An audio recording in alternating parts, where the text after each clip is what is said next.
Hello friends, welcome back to our channel smart Vaishu vlogs. ఈరోజు మా ఇంట్లో కాకరకాయ పులుసుని అయితే చేయబోతున్నాను. సింపుల్ అండ్ టేస్టీగా ఉండే ఈ కాకరకాయ సూప్ని చాలా రకాలుగా చేసేస్తూ ఉంటారు, కానీ నేనైతే ఈరోజు సింపుల్గా కాకరకాయ పులుసుని అయితే ఏ విధంగా ప్రిపేర్ చేస్తారో చూపించబోతున్నాను. ఈ కాకరకాయ అనేది మన ఆరోగ్యానికి అయితే చాలా మంచిదండి. ఈ కాకరకాయ కర్రీని తినడానికి చాలామంది ఇష్టపడారండి. మా పిల్లలు కూడా అంతే. చేదుగా ఉంటుందని చాలామంది పిల్లలు కూడా కాకరకాయని తినడానికి ఇష్టపడారండి. సో ఇంకా ప్రాసెస్ని అయితే స్టార్ట్ చేసేద్దాం. నేనైతే ఒక 1/2 kg కాకరకాయలు అయితే తీసుకొని ఇలా సన్నగా కట్ చేసి పెట్టుకున్నాను. అలాగే ఒక బిగ్ సైజ్ ఆనియన్, అలాగే చింతపండుని కూడా కడిగి నానబెట్టేసుకోవాలి. ముందుగా స్టవ్ ఆన్ చేసుకొని కడాయి పెట్టేసుకొని కడాయిలో 2 టేబుల్ స్పూన్ అంత ఆయిల్ అయితే వేసుకోవాలి. ఆయిల్ హీట్ అయ్యాక పోపు దినుసులు వేసుకొని ఇవి చక్కగా ఫ్రై అయ్యేటట్టు వేయించుకోవాలి. నెక్స్ట్ మనం ముందుగా కట్ చేసి పెట్టుకున్న ఆనియన్స్ కూడా వేసుకోవాలి. ఆనియన్స్ అయితే బ్రౌన్ కలర్ వచ్చేంత వరకు ఫ్రై చేసుకోవాలి.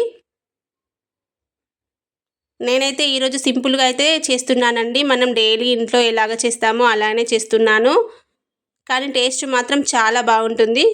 అలాగే 2-3 పచ్చిమిర్చిని కూడా వేసుకోవాలి. చూడండి, ఆనియన్స్ పచ్చిమిర్చి అనేవి చక్కగా నూనెలో ఫ్రై అయ్యేటట్టు వేయించుకోవాలి. నెక్స్ట్ 2-3 రెమ్మల కరివేపాకు కూడా వేసుకోవాలి. కరివేపాకు వేయడం వల్ల ఈ పులుసు అనేది చాలా టేస్ట్గా ఉంటుంది.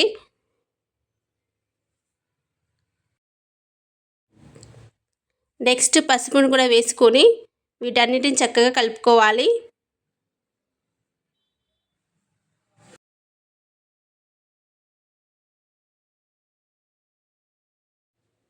నెక్స్ట్ వచ్చేసి మనం ముందుగా కట్ చేసి పెట్టుకున్న కాకరకాయలని కూడా వేసుకోవాలి.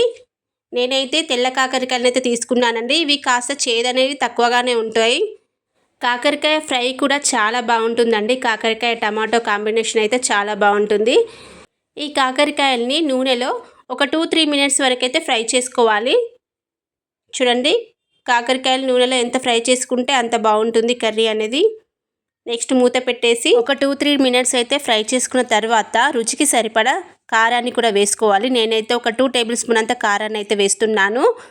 మీ స్పైసీనెస్ని బట్టి మీరైతే కారాన్ని అయితే వేసుకోవచ్చు. ఈ కారం అనేది కాకరకాయలకి పట్టేంత వరకు అయితే ఫ్రై చేసుకోవాలి. చూడండి, ఒక 2 మినిట్స్ వరకు అయితే మనం ఫ్రై చేసుకోవాలి కాకరకాయల్ని.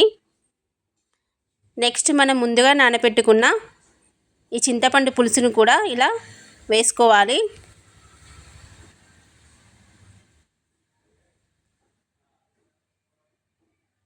ఈ చింతపండు పులుసు పోసిన తర్వాత మనకి కావాల్సినన్ని వాటర్ని కూడా యాడ్ చేసుకోవాలి.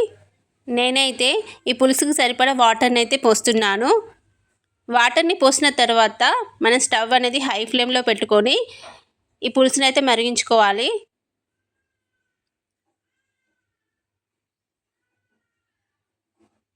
చూడండి, ఈ టైంలోనే మనం 2 రెమ్మల కరివేపాకును వేసుకున్నట్లయితే చాలా టేస్ట్గా ఉంటుంది. స్మెల్ అనేది చాలా బాగా వస్తుంది. చూడండి, పులుసు అనేది మరిగిపోతుంది. ఈ టైంలోనే మనం ముందుగా వేయించి పెట్టుకొని మిక్సీ పట్టుకున్న నువ్వుల పొడి అండి. ఇది కాకరకాయ పులుసుని చేదు రాకుండా చేస్తుందండి. ఇలా కాస్త నువ్వుల్ని వేయించుకొని మిక్సీ పట్టుకొని ఇలా పొడి వేశారంటే కాకరకాయ పులుసు అనేది చాలా టేస్ట్గా కూడా ఉంటుంది. అలాగే గ్రేవీగా కూడా వస్తుంది. నేను ఎప్పుడు కాకరకాయ సూప్ చేసినా ఇలా నువ్వుల పొడిని అయితే వేస్తానండి. కర్రీ మాత్రం చాలా టేస్ట్గా ఉంటుందండి. చూడండి, ఇదే టైంలో మనకి రుచికి సరిపడా సాల్ట్ కూడా వేసుకోవాలి. నాకైతే కాస్త సాల్ట్ తగ్గినట్టు అనిపిస్తుంది. నేనైతే సాల్ట్ అయితే వేస్తున్నాను. చూడండి, ఆల్మోస్ట్ కర్రీ అనేది రెడీ అయిపోయింది. కూర కూడా దగ్గర పడేసింది. చూడండి, అంతే అండి, చాలా ఈజీగా రెడీ అయిపోతుంది కాకరకాయ పులుసు అనేది. అంతేకాకుండా చాలా టేస్టీగా కూడా ఉంటుందండి. ఈ సింపుల్ అండ్ టేస్టీగా ఉండే కాకరకాయ సూప్ అనేది మీకు నచ్చిందా? నచ్చినట్లయితే ఒక లైక్ చేయండి. మా పిల్లలు ఈ కాకరకాయ సూప్ని తినమని చెప్తే చాలా మారం చేశారండి, కానీ ఎలాగో అలా వాళ్ళకైతే తినిపించేశాను. అంతే అండి. Okay friends, thanks for watching.